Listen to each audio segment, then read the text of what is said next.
Last summer, myself and an amazing group of leaders took a group to the Christian Appalachian Project down in Kentucky on a mission trip. They had great facilities with a dorm and a cafeteria so we could stay there. And then they also had foremen that led us out to these different job sites. We helped people in their homes with drywall or putting on wheelchair accessible decks. It was a really great trip. But after a long day's work, we would be sweaty and messy and dirty, and our boots were just all gross. And when we came back to their facilities, we wanted to make sure that we treated their facilities like it was our own home. We didn't want to get it messy or dirty at all. So a lot of people took off their boots, they kept them outside or carried them to their room. But there was one individual that had a real challenge with his boots. These were brand new boots that he just bought for this trip. But there was something wrong with them. And as he walked through the halls, the rubber on his boots started to crumble and fall off, leaving these black streaks of rubber throughout the entire facility. And by the time we and him noticed, there was smudges everywhere. Finally, we got him to take them off, and we did our best to clean them up, but we didn't have the right cleaning products to do so, and we needed somebody else to help. Whenever you're in somebody else's home, you really don't want to make a mess of it.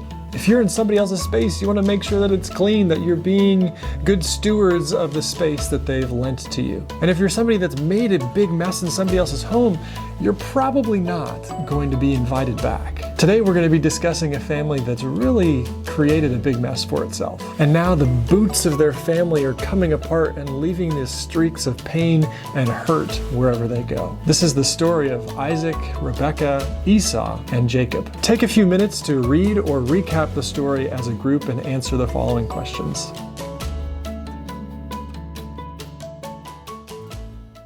Jacob is on the run. He's getting away and going to his uncle Laban's house. And as he's going, he lays down for the night and puts his head on a rock, and he falls fast asleep and has a dream. He sees angels ascending and descending from heaven. He hears God speaking and telling him that he, God, was the God of his ancestors. And he also receives this promise or this covenant from God, saying that his descendants will be as numerous as the sands of the seashore. And at the end of the dream in Genesis 28:15, God says, "I am with you and will keep you wherever you go." And Jacob wakes up and he realizes, this is a special place that I'm in. This is none other than the house of God. And then he called the place Bethel, which literally means the house of God. And there he vowed that if God would take care of him and if God would bring him back to his father's house, that God would be his God. Take a moment to discuss the following questions and hit play again when you're ready.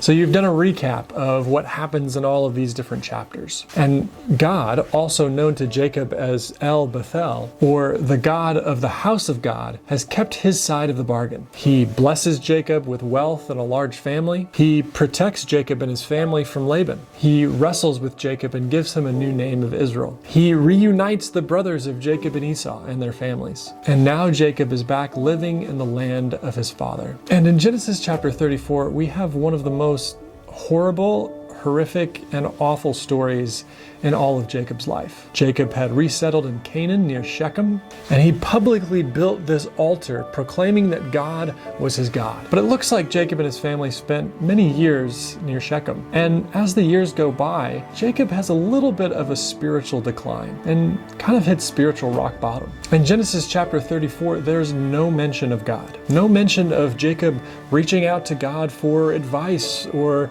for a path forward.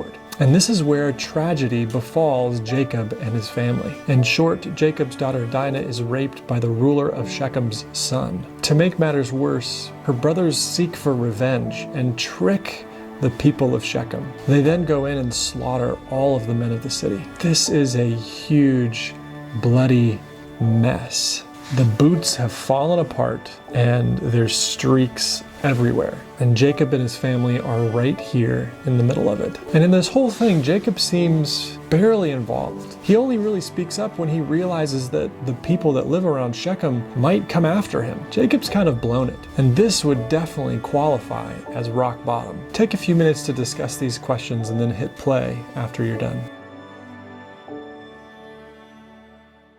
even after the mess, this is where the story has kind of a beautiful ending, and where El Bethel, the God of the house of God, shows his true colors. In Genesis 35:1, it says this: God said to Jacob, "Arise and go up to Bethel and dwell there, and make an altar there to the God who appeared to you when you were fleeing from your brother Esau." So where does Jacob go? He goes to Bethel. And what does Bethel mean? It means the house of God. So despite the mess and the massacre and all that's going on in Jacob and his family, God invites Jacob to his house. What an incredibly gracious invitation from God. Jacob had messed up, his family was a mess, and not only that, but they had just grossly misrepresented God to all the people of Canaan. So what does God do? Does he give Jacob the cold shoulder? Does he disown Jacob? No.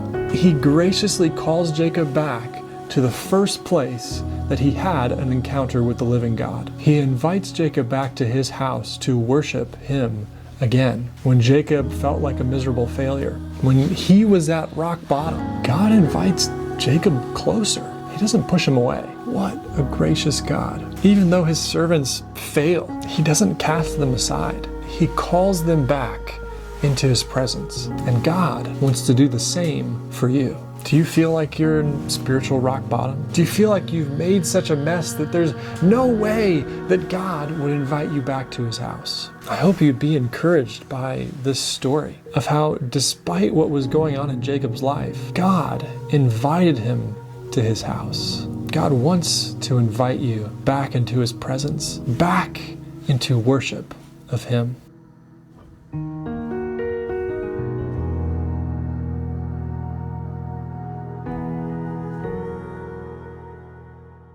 Hey everyone, Pastor Joel here again. Did you know that this video doesn't stand by itself? There are other lessons and guides and helps that can be found at usabbathschoolideas.org. Head over there. See if there's some other resources that you can use. Have a wonderful day.